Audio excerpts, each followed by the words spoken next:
بسم اللہ الرحمن الرحیم۔ السلام علیکم ورحمۃ اللہ وبرکاتہ۔ اسلامک ایجوکیشن کی جانب سے خوش آمدید۔ حضرت جامی رحمۃ اللہ علیہ کی لکھی ہوئی وہ نعت جس پر نبی کریم صلی اللہ علیہ وسلم نے مدینہ منورہ میں داخلے پر پابندی لگوا دی۔ حضرت مولانا عبد الرحمن جامی رحمۃ اللہ علیہ ایک نعت لکھنے کے بعد جب حج کے لیے تشریف لے گئے تو ان کا ارادہ یہ تھا کہ روضہ اقدس کے پاس کھڑے ہو کر اس نعت کو پڑھیں گے، چنانچہ حج بیت اللہ شریف کے لیے تشریف لے گئے۔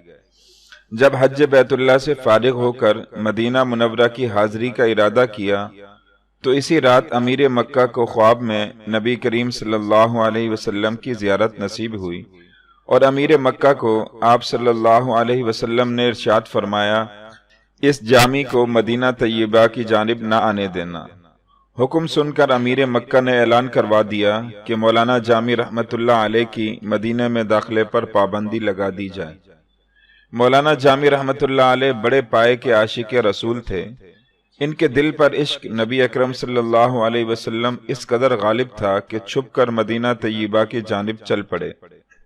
بعض سیرت نگار لکھتے ہیں کہ قافلے میں ایک صندوق میں بند ہو گئے، لیکن پھر بھی امیر مکہ نے جانے نہ دیا، اور بعض لکھتے ہیں کہ بھیڑوں کے ریوڑ میں ان کی کھال اوڑھ کر چلتے چلتے مدینہ طیبہ میں داخل ہونے لگے، پھر بھی نبی پاک صلی اللہ علیہ وسلم نے نہ آنے دیا۔ جب دوبارہ امیر مکہ کو نبی پاک صلی اللہ علیہ وسلم کی زیارت ہوئی اور فرمایا کہ جامی کو میرے روضے پر بالکل نہ آنے دینا، جب اس نے یہ حکم سنا تو اس نے اپنے آدمی دوڑائے جو مولانا جامی رحمۃ اللہ علیہ کو مدینہ منورہ کے راستے سے پکڑ کر لے آئے، اور امیر مکہ نے مولانا جامی رحمۃ اللہ علیہ کو سختی سے جیل میں بند کر دیا۔ چنانچہ تیسری مرتبہ پھر امیر مکہ کو نبی کریم صلی اللہ علیہ وسلم کی زیارت نصیب ہوئی۔ آپ صلی اللہ علیہ وسلم نے فرمایا، جامی کوئی مجرم نہیں ہے، بلکہ ہم اس لیے اسے اپنے روضے پر آنے سے روکتے رہے ہیں کہ اس نے کچھ اشعار لکھے ہوئے ہیں جن کو وہ میری قبر انور پر کھڑے ہو کر پڑھنا چاہتا ہے۔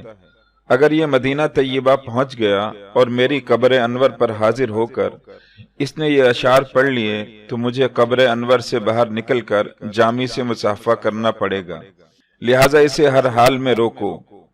پھر امیر مکہ نے آپ رحمت اللہ علیہ کو قید خانے سے نکالا اور بڑی عزت و تکریم کے ساتھ پیش آیا۔ پھر امیر مکہ نے مولانا جامی رحمت اللہ علیہ سے پوچھا کہ آخر وہ کون سی نعت ہے جو آپ روضہ رسول صلی اللہ علیہ وسلم پر سنانا چاہتے تھے۔ مولانا جامی رحمت اللہ علیہ نے روتے ہوئے یہ چند اشعار پڑھے۔ ترجمہ: یا رسول اللہ صلی اللہ علیہ وسلم، آپ کے ہجر و فراق اور جدائی سے میرا جسم بے حال اور ٹکڑے ٹکڑے ہو گیا ہے۔ یا رسول اللہ، نافرمانیوں اور گناہوں کی وجہ سے میرا دل مرجھا کر در در کی ٹھوکریں کھا رہا ہے۔ یا رسول اللہ، دن رات انتظار کر کر کے میرا پیمانہ صبر لبریز ہو چکا ہے۔ آقا صلی اللہ علیہ وسلم، کرم نوازی فرمائیے اور میری تنہائی میں تشریف لائیے اور میرے قلب و روح کو تازگی عطا فرمائیے۔ یا رسول اللہ صلی اللہ علیہ وسلم، جب آپ مجھ مسکین اور نادار کے غریب خانے پر قدم رکھیں گے تو میں آپ صلی اللہ علیہ وسلم کے نالین شریفین کے نقش پر اپنی جان قربان کر دوں گا۔ یا رسول اللہ صلی اللہ علیہ وسلم، میں اپنے افعال و اعمال پر حیران ہوں اور گناہوں کی وجہ سے میرا چہرہ سیاہ ہو چکا ہے۔ میرے آقا صلی اللہ علیہ وسلم، میں اس پر از حد شرمندہ اور نادم ہوں۔ سبحان اللہ۔ دعا ہے کہ اللہ رب العزت اپنے پیارے آقا صلی اللہ علیہ وسلم سے سچی محبت نصیب فرمائے، آمین۔